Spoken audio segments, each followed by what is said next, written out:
આખું સળિયા ભરીને આખું થ્રસ બેડ કહેવાય છે. ટ્રસ બેડ એટલે સ્લેબ મારે. આ સ્લેબ આખો ટોટલ 850 હાઈટ છે એની. આ સ્લેબની 850 850 થિકનેસ. આ 650 છે. આટલી થિકનેસ છે આ સ્લેબની. નીચે અને એની ઉપર આ મૂક્યું છે. એની પર આપણે કાસ્ટ કરેલા બોક્સ બધાય.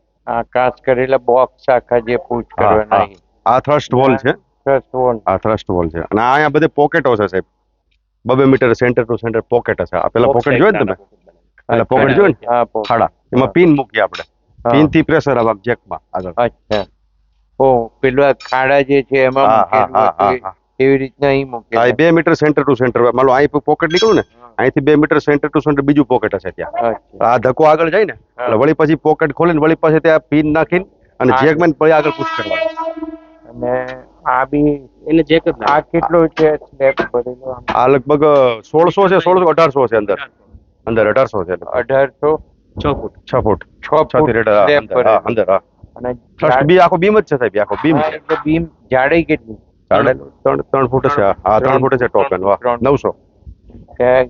તમે જેક અહીંયા આમ મૂકશો ને પછી પાછું પ્રેશર થી આની પર સ્ટાર્ટિંગ કરીએ સાહેબ એટલે અહીં સીધા જેક મૂકીએ એટલે પછી આગળ જાય એટલે પોકેટ ખુલે. પોકેટ પછી આગળ પોકેટ ખોલતા જવાના. બરાબર. હવે આ જે જેક છે આ બાજુ, આ જેક છે એ જેક અહીં મૂકે. આ જેક છે સાહેબ. હવે આ બધું જુગાડ અહીંયા છે. અહીંયા આગળ ધક્કો મારશે તો આગળ પોકેટ ખોલ. કેમ પોકેટ ખોલ્યા એ રીતે આગળ પોકેટ ખોલતા જશે આમ. બરાબર. હવે આટલું બાકી છે ખાલી બસ. એટલે તમે આમ પછી એટલે વચ્ચે જે આને આમ જાય એટલે વચ્ચે આ જોઈન્ટ વાળો. હા ઓલો પોકેટ નીકળે ને વચ્ચે પેકિંગ દેતા જાય. પોકેટ પછી વચ્ચે પેકિંગ દેતા જાય.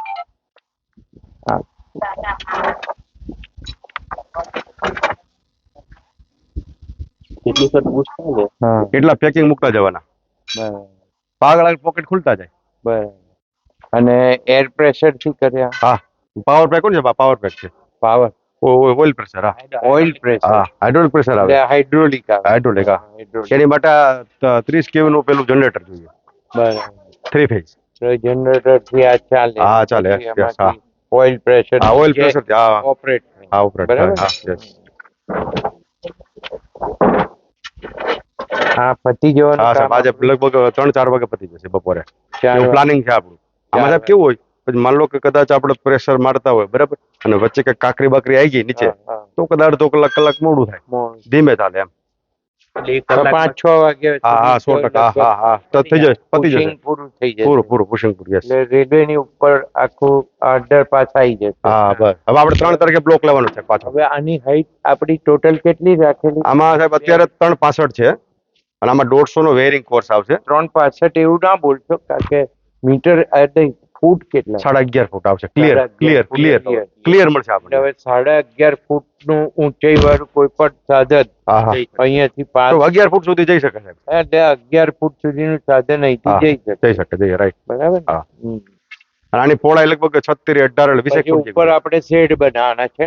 Covering shed. Covering shed proper. વરસાદ પાણી અંદર ના જાય. અને સાઈડમાં બી આપણે પેલી સીટ આપવાના છે એટલે બહારનું વાછટનું પાણી બી અંદર ના આવે. એ ના આવે. અને આગળ આપણે પેલી ગલી ટેપ બનાવી દઈશું એમાંથી પાણી સ્લેબ ડ્રેન માં જતું. બરાબર. અથવા તો એને પમ્પિંગ પ્રોગ્રામ તો અહીંથી પાઇપ આપણે નાખીશું ને સર્વિસ રોડ ઉપર પછી આમ જશે એ પછી અહીં એક પમ્પિંગ બનાવવાનું. એ પાણી અહીંયા આવશે અને પેલું આપણે પમ્પિંગ તો છે એને રિનોવેટ કરવાનું છે એટલે પેલી બાજુનું પાણી પેલા પમ્પિંગ છે અને આ બાજુનું પાણી પછી આપણે તળાવમાં જવા દઈશું પમ્પિંગ થી. એટલે પમ્પિંગ સ્ટેશન આવી બનશે. ઇન્દિરાનગર તળાવ ભરતાઈ સ્લેબ ડ્રેન. અને આ બાજુનું પેલા આપણે મેઇન પાઇપ જાય છે ને સંતરામવાળી એમાં જતું રહેશે. શાક માર્કેટની પેરેલલ. આખું પુશિંગ થઈ જાય પછી જે ઉપર ગટર ઉપર રેલવે ટ્રેક છે ને ગટર નાખ્યો છે એની ઉપર એટલે આખું પુશિંગ થઈ જાય પછી એ ગટર કાઢી લે. 3 તારીખે આપણે બ્લોક આપશે ને 3.5 કલાકનો બ્લોક. 3.5 કલાક. એટલે એ ગટર આખો કાઢી લેશે પછી ઓરિજિનલ જે આપણે જે પેનલ બાર આની ઉપર આવી જશે સ્લેબ ઉપર. સાઈડમાં આપણે પેનલ મૂકેલી છે ટ્રેકની એ પેલા ગટર કાઢીને અને એ પેનલ મૂકી દેશે. પેનલ છે તૈયાર રેડી છે. એટલે પછી મૂકી જ દેવાની. એટલે કામ આખું પૂરું. પછી આપણું આ બસ પછી આપણે રેલવે વાળા કોઈ લેવા દેવા નહીં. હા પતી ગયું પતી ગયું હા. પછી આપણે આપણું એપ્રોચ નું કામ પછી ચાલુ આ બધું એપ્રોચ નું કામ આ લગભગ આપણે કેટલો ટાઈમ લાગશે હવે એમાં સાહેબ એવું છે મોન્સૂન અત્યારે આવે છે ઉપર હવે જેટલી બને એટલી શક્યતા અમે એવું કરીએ છીએ કે મહિનામાં પતી જાય એપ્રોચ મહિના દોઢ મહિનામાં હા. ખાલી રોડ હા.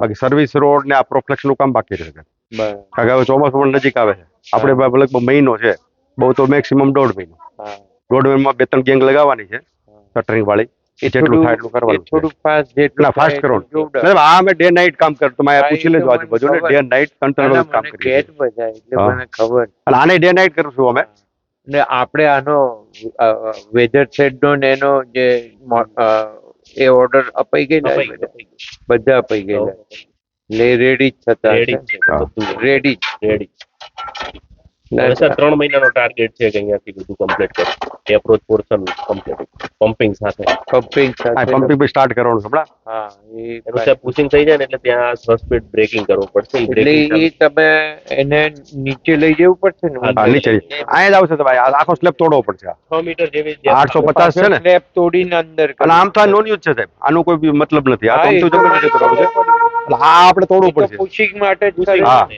એક બેડ એટલે આમાં તાજી તો સાહેબ તો આ બધું તોડવો પડશે બેડ 850 નું કારણ પમ્પિંગ આ બતાવેલું છે ડ્રોઈંગમાં હા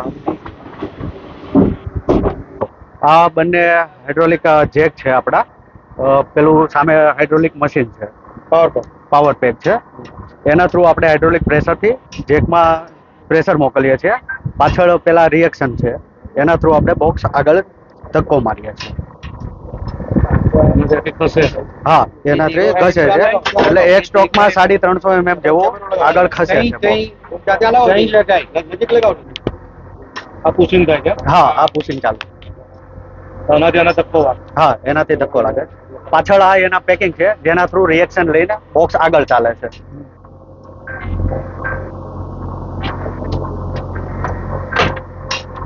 એક ફૂટ જેવું જતું હશે ને 350 mm જેવું થાય છે એટલે 1.5 ફૂટ જેવું થાય એક સ્ટોકમાં 1.5 ફૂટ જેવું જાય છે હા એ પેકિંગ એડ કરતા રહેવાના એટલે આગળ આગળ બોક્સ ચાલ્યા કરશે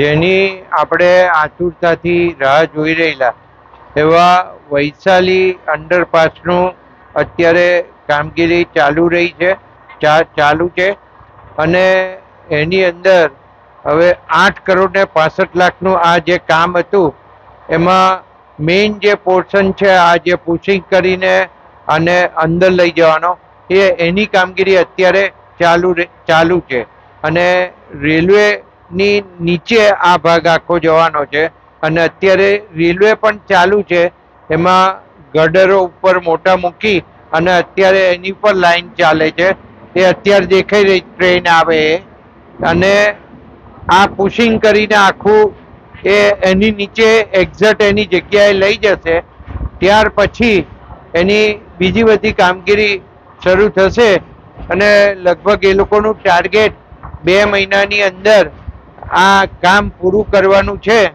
ખાલી આમાં જે પાણી આવે એ પાણીનો જે વેલ બનાવવાનો છે એ પશ્ચિમ બાજુનો એ વેલ બનાવવાનું એટલું કામ બાકી રહેવાનું છે બાકીનું બધું લગભગ કામ પૂરું થઈ જશે એટલે ટૂંક સમયની અંદર આ વૈશાલી અંડરપાસ છે એ 11.5 ફૂટની હાઈટ વાળું આ અંડરપાસ બનશે એટલે આમાંથી મોટા વ્હીકલ પણ પાસ થઈ શકશે અને જે પશ્ચિમનો આખો વિસ્તાર છે એને આખું ફરીને ઓવરબ્રિજ ઉપર જવું પડે છે એ બંધ થઈ જશે અને પ્રજા અહીંથી સીધી સિટી બાજુ પૂર્વની અંદર જઈ શકશે.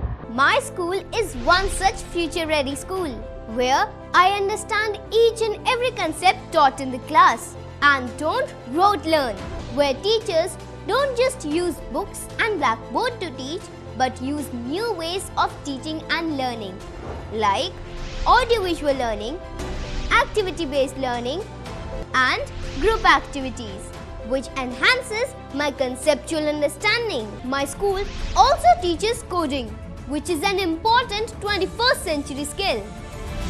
Not just that, I get an opportunity to showcase my skill on a national platform.